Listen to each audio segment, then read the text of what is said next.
Welcome, everyone, to this lecture for week 3. And in this lecture, we'll be discussing in a general way approaches to implementing primary healthcare programs in resource-constrained settings. What you'll be hearing this week, again, are lectures which I have given to our Introduction to International Health course, which I teach here at Johns Hopkins. And in the first part of this lecture, we'll be reviewing some of the programmatic issues that exist as we think about how to implement primary health care. And we'll be presenting some of the early pioneering projects that really guided the way for a lot of programming that has come since. And I've had the great fortune of having personal contact with the people who started these programs, so it's a special privilege for me to be able to share that with you. In the second part of the lecture, we'll be talking about a very special strategy for implementing primary healthcare services, not in a real comprehensive way, but it's an ultra-low-cost way of working with communities to provide some very basic services that can save the lives of mothers and children. And this is called the Care Group Model, and we'll be talking about some of the projects that have implemented this Care Group Model and how the model got started and some of the exciting results that the Care Group Model has been able to achieve in a number of different countries around the world. And then finally, we'll be talking about my very favorite NGO in all the world, BRAC, and how it operates in implementing primary health care in a very comprehensive intersectoral way in Bolivia and its expansion around the world.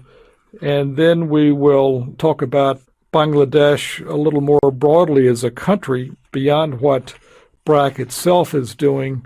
And then we'll share a little bit about some of the exciting progress that Nepal has made all through primary health care programs and some of the implications of all of this work for the world. So I hope you enjoy this week's lecture, and we look forward to moving forward down the road towards achieving health for all through primary health care. Thank you. So after talking about some of the programmatic challenges that face primary health care, I want to mention some of the noteworthy programs, at least from my standpoint. Of course, there are so many that we could talk about, but I wanted to highlight a few of these. Some of these I have had some personal relationship with, either through my friendship with people who have operated these programs or through my own experience living in Haiti and living in Bangladesh.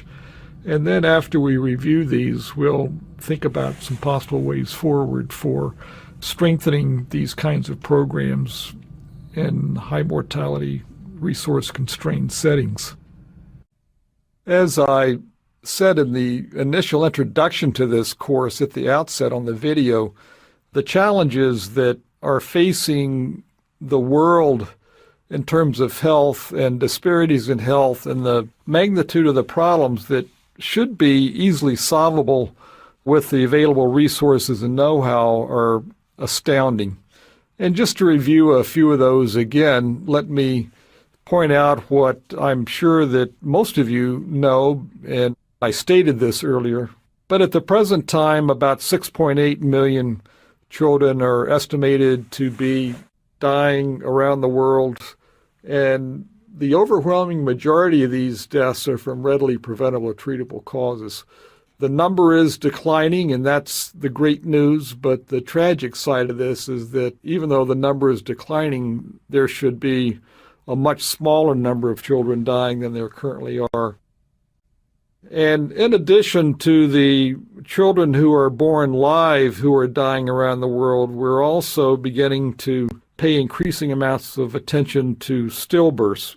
These are fetuses who are essentially at term, and mostly due to complications in the process of childbirth, these fetuses are born dead and they're fully capable of life, and with better attention to the medical care of the mother at the time of delivery and attention to the care of the newborn if the child is born without breathing, a very large proportion of these deaths could be averted. And the current estimate is there are about 4 million stillbirths. And so increasingly we'll be giving attention to what can be done at the local level through primary health care processes, and in particular in the community, in the home where facilities aren't available. And this is a rapidly emerging area of global health.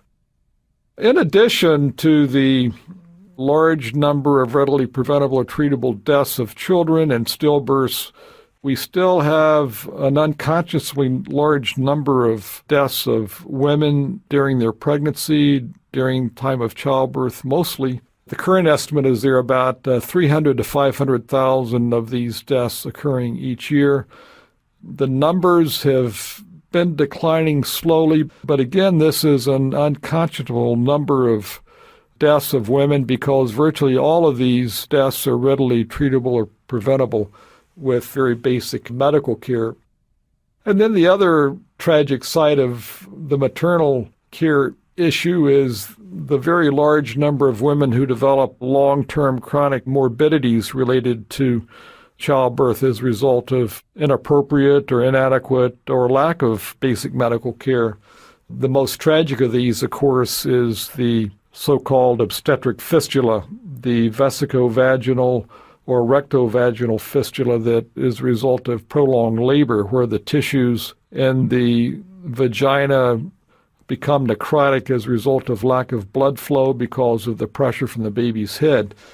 And we're increasingly aware of this tragic complication, and more efforts are being made to identify women who have this condition, because in developing countries they become outcasts and lead a life that's really subhuman. And so this is the most severe of the morbidity conditions among women who have a complication in childbirth. But there are many other ones too, which we don't have time to go into. So improving care for children and mothers through primary health care approaches is terribly important for reducing this number. We also know that millions of people around the world are still lacking access to testing and treatment for HIV/AIDS, and also access to basic services to prevent and control TB and malaria, and to treat cases of tuberculosis and malaria. And the role of both selective approaches to primary health care and more comprehensive approaches in primary health care to address this problem is terribly important.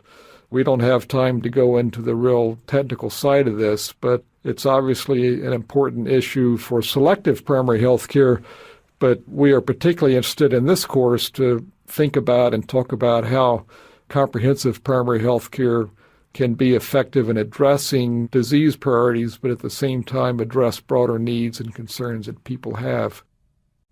And then finally, we all know that billions of people are lacking ready access to other basic health care services beyond these particular priorities. And of particular note as well is the lack that billions of people have to clean water and sanitation and essential nutrients. And in the Alma-Ata conception of primary health care, addressing these issues is a fundamental part of the framework.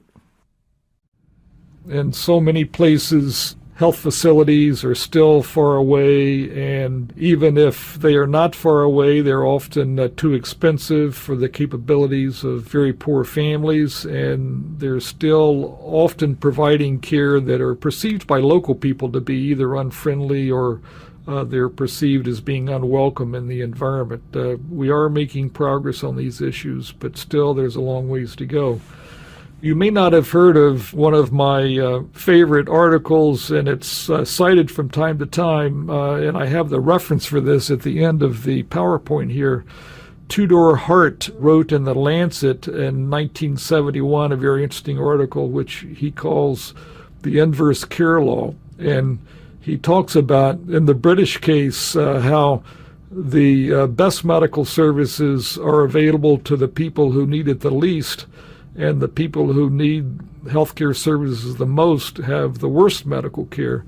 And of course, we know that that's even more true in so many other countries where development is still very much in the early stages. I have taken this idea and modified it into something which is similar but slightly different, which I call the reverse inverse care law. And that is, those with the greatest health needs are often those with the least access to health services, and often they're the portion of the population with the least motivation to improve their health.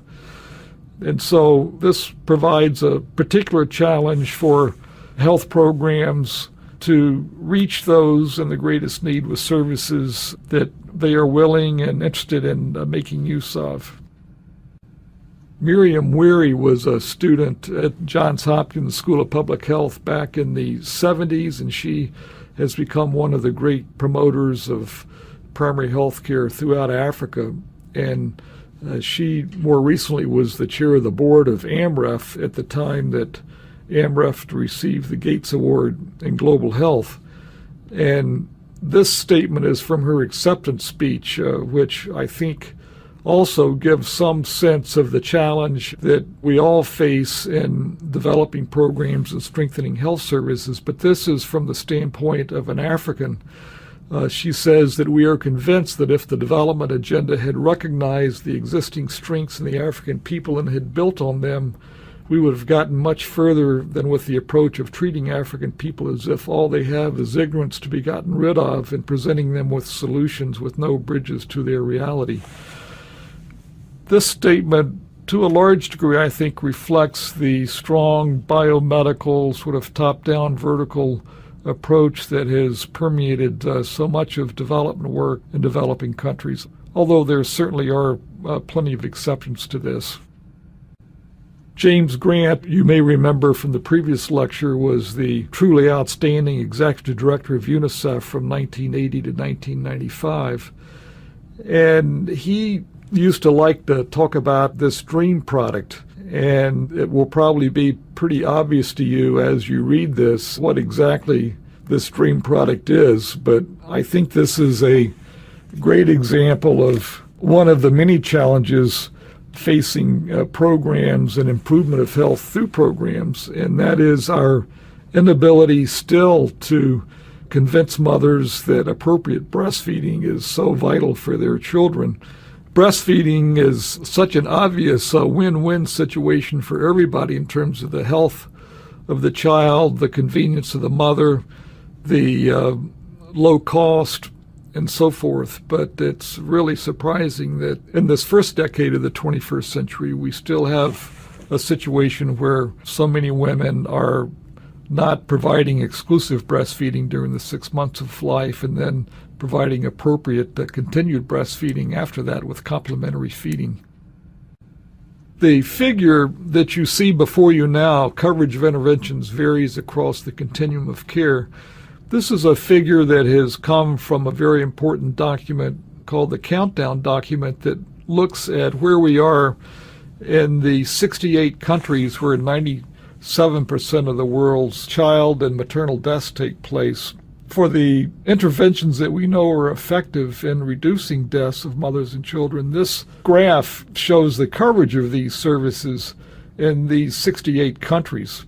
It's a little bit hard to see exactly what these interventions are, and if you look carefully, you can probably make it out. On the next slide, you'll see these interventions a little more clearly specified. But what's important here is to see that for the majority of these interventions, the coverage of these is less than 50% in this priority population. The interventions that have the highest coverage are primarily those related to the provision of immunizations and vitamin A supplementation. The other interventions which are critical are harder to deliver because they require provision of services in the household on a more continuous basis, whereas immunizations and vitamin A supplementation are usually given in campaigns, either through mobile clinics and outreach services from a mobile team based at a fixed health center or through national campaigns. This next figure enables you to see a little bit more clearly what these specific interventions are And we have them listed here by the lowest level of coverage at the bottom all the way up to the highest level of coverage at the top. And you can see here, as I was just mentioning before, that the coverage level of immunizations and vitamin A is roughly 80% or higher in these priority countries. But we have very important interventions that we know work for priority conditions of mothers and children that have very low levels of coverage. And so these include, for instance, the intermittent preventive treatment of malaria among pregnant women, insecticide-treated nets. You see the percentage of mothers who are exclusively breastfeeding their child is only 28%, and only 32% of children are receiving antibiotics when they develop a pneumonia. So you can see that we have an enormous way to go in terms of getting proven effective interventions to children and mothers who really need these services. When I was coming along, this monograph was published in 1980, and interestingly enough, at that time, Jim Grant was actually the director of the organization that published this, the Overseas Development Council. But Davidson Gwatkin, Janet Wilcox, and Joe Ray pulled together the world's experience on programs that measure their impact on either the mortality of children or on the nutritional status of children. And they, at that time, discovered only 10 projects that had undergone this level of review. And their conclusion at that time in 1980 was that we need to learn how to carry out these kinds of programs on a larger scale. All of these projects were small projects in populations of 60 to 70,000 people. And so over the last 3 decades, there has been some growing experience about how to implement and evaluate programs that improve the health of mothers and children, but still we have a lot of progress to continue to make in this area as well. In 1993, the National Research Council pulled together this extensive review of the effects of health programs on child mortality in sub-Saharan Africa. This was edited by Eubank and Gribble, and their conclusion almost 2 decades ago is still very relevant today. The studies that they reviewed looked primarily at the effects of single interventions, and many of these studies were from carefully controlled clinical trials, and there were very few evaluations of large-scale programs. Therefore, they concluded that we cannot make strong statements about the overall effectiveness of health programs in Africa. There are very few studies of the effects of health centers and integrated programs on mortality, and no studies that attempt to estimate the effectiveness of hospitals in reducing population levels of mortality. This statement is just as current and appropriate today as it was almost 2 decades ago. So, given this reality, I would like to share with you several examples of programs that have attempted to do something about improving health in important ways with demonstrated outcomes as well. The first of these is the Jomked Comprehensive Rural Health Project, established in 1970 by Maybell and Raja Rowley, who were students in our school, and went back to their home country in India and started a small project initially that has grown in stature and has gained widespread admiration and respect all around the world. In this next slide, you see a recent photograph of Raja Rowley on the right with his mentor, Carl Taylor, the chairman of the department for many years and the founder of international health work at Johns Hopkins. Unfortunately, Raja Rowley's wife, Maybell, died about 10 years ago. But here we see her in the next slide, and their daughter Shobha on the right, who is a physician and surgeon and also very much involved in leadership for the Jomked project now. There has been a lot of information written about JOMCAD. The book that I showed in the first slide here is one of the great classics of global health and readily available, and I strongly encourage you to read it if you ever have the chance.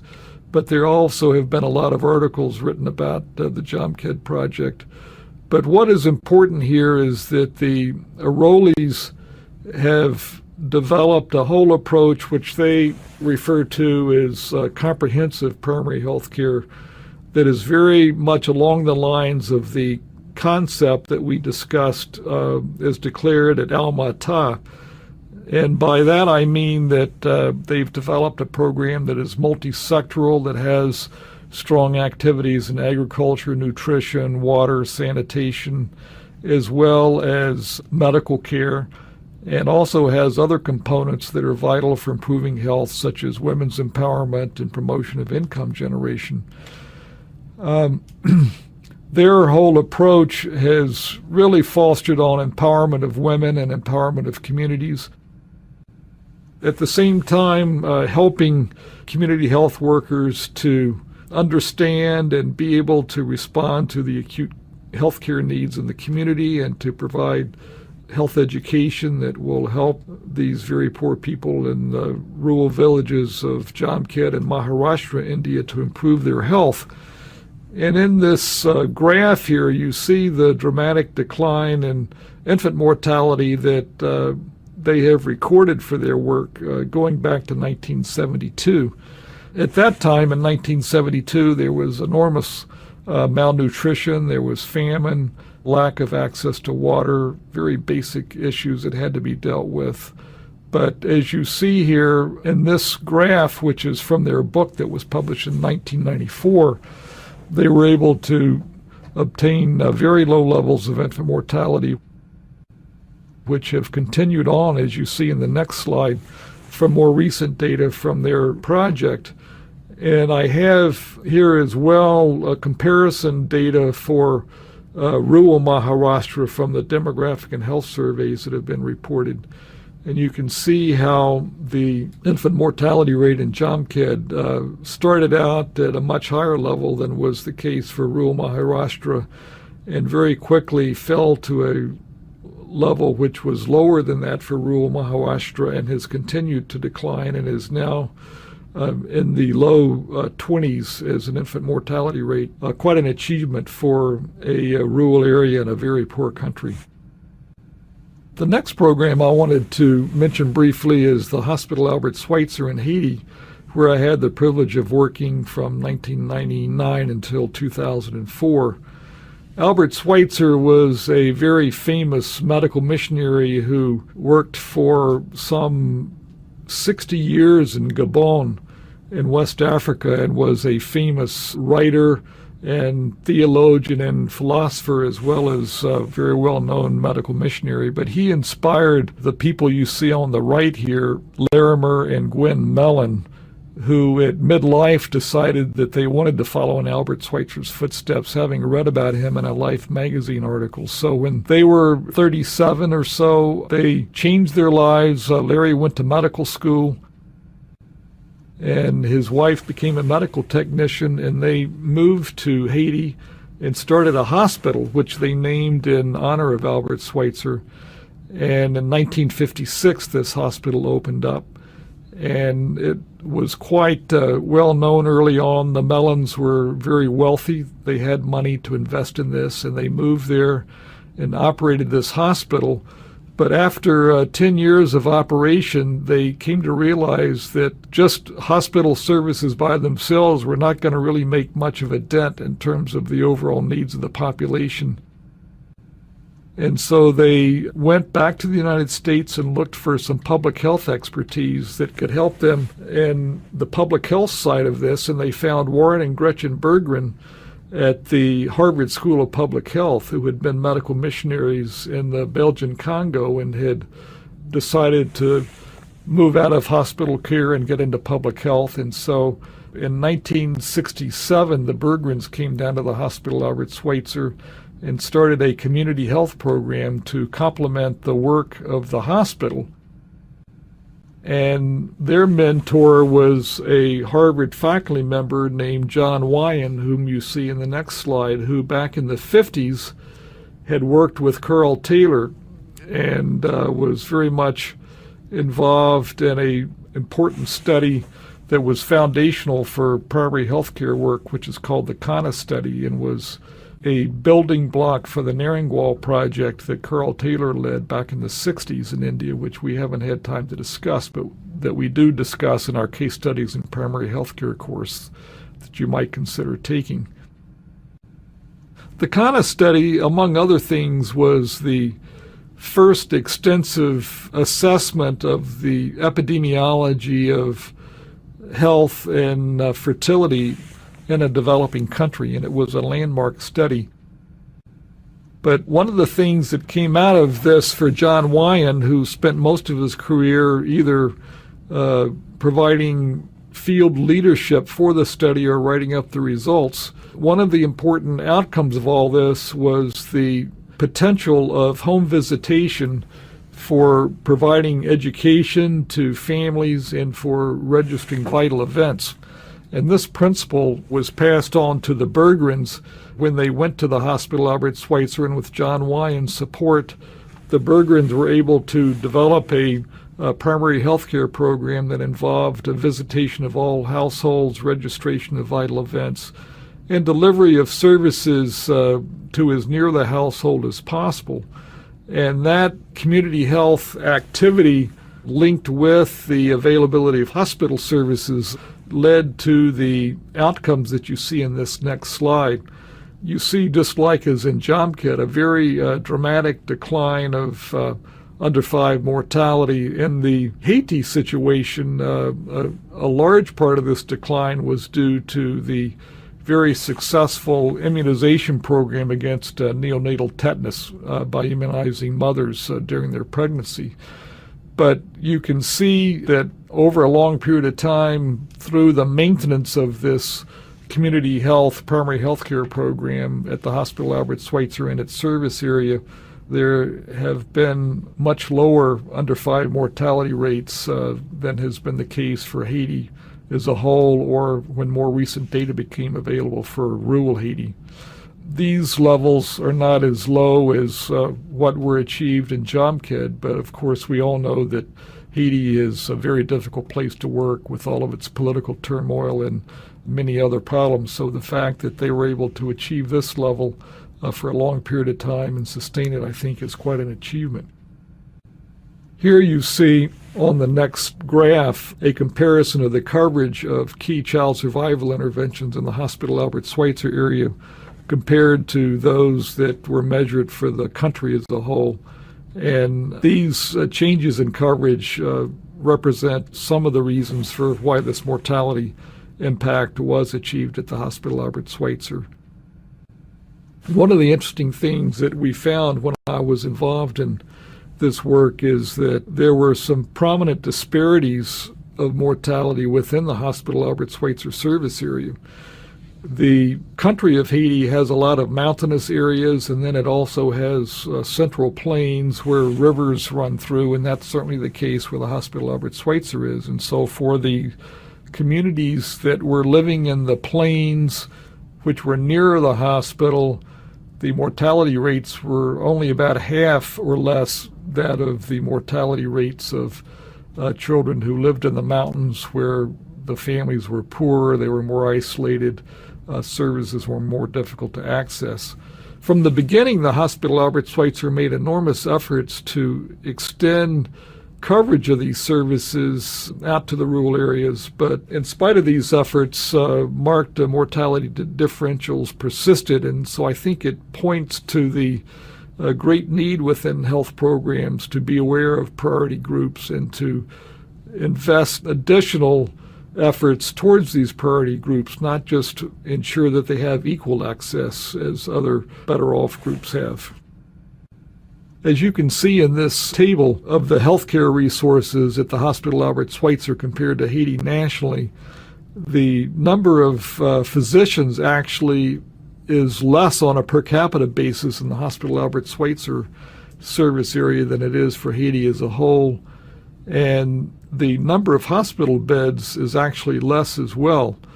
But the real difference is shown in the number of nurses, where they have twice as many per capita, the number of auxiliary nurses, where they have twice as many per capita as Haiti as a whole, and in the larger number of health agents, who are the paid community health workers, and the very large number of volunteers called animatrices, which really don't exist in other parts of Haiti. Now I wanted to move on to another project which again has close ties to Johns Hopkins. This is SEARCH. SEARCH is an acronym that stands for the Society for Education, Action, and Research in Community Health. And this is now a world-famous project that has been founded and led to this day still by Abhay and Ronnie Bang. They were MPH students here back in the 80s and have carried out path-breaking work in their program there, which is in Maharashtra as well, just as the JOMCAD project is. But they're about 12 hours away in terms of travel within Maharashtra. But again, you see them with Carl Taylor, who was their mentor and their inspiration for their work. And in both the JOMCAD and the SEARCH examples, they were very much inspired not only by Carl Taylor and his vision, but by the Naringwal project that Carl helped to establish in North India back in the 60s and early 70s. SEARCH is the world's foremost example of the implementation of CBIO principles. So you will recall from the previous lecture, I talked about these, and the reason I say this is because SEARCH on its own, without ever reading or hearing about CBIO, but through their relationship with Carl Taylor and Naringwal and the general ideas that were promoted there, they came to sense that reaching out to every household was terribly important. Visiting every home on a regular basis was very important.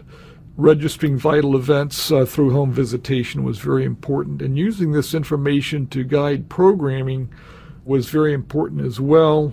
And also, another fundamental CBIO principle is the importance of developing a strong partnership with communities. And so SEARCH has done all of these things. And in the process of this, they noted back in the 80s that pneumonia was such an important cause of child death. And as a result of that, they developed a community-based intervention to diagnose and treat pneumonia at the community level. And their publication in The Lancet is one of the great milestones of primary health care, in which they showed a dramatic decline in mortality based on the diagnosis and treatment of pneumonia with community-level workers.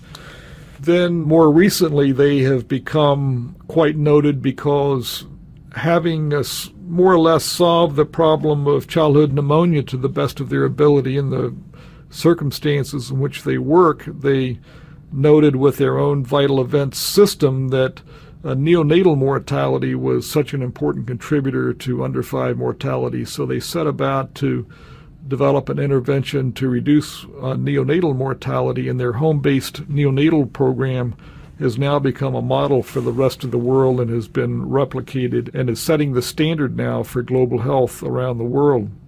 But another example of CBIO principles that the Bangs have implemented here is that it involves responsiveness to the community's priorities, which may not be epidemiological priorities.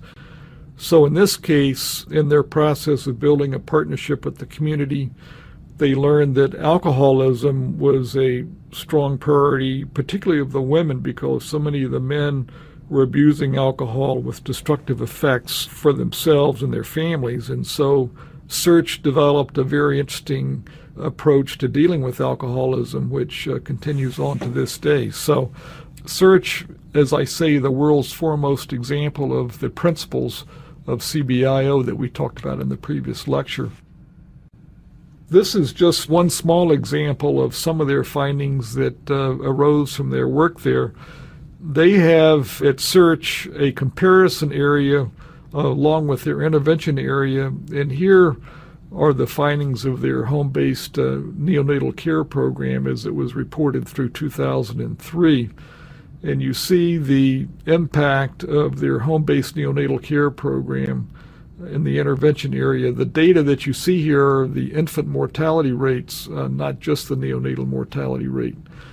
But since neonatal mortality was such an important component of infant mortality rate, then you can see the impact that this has had.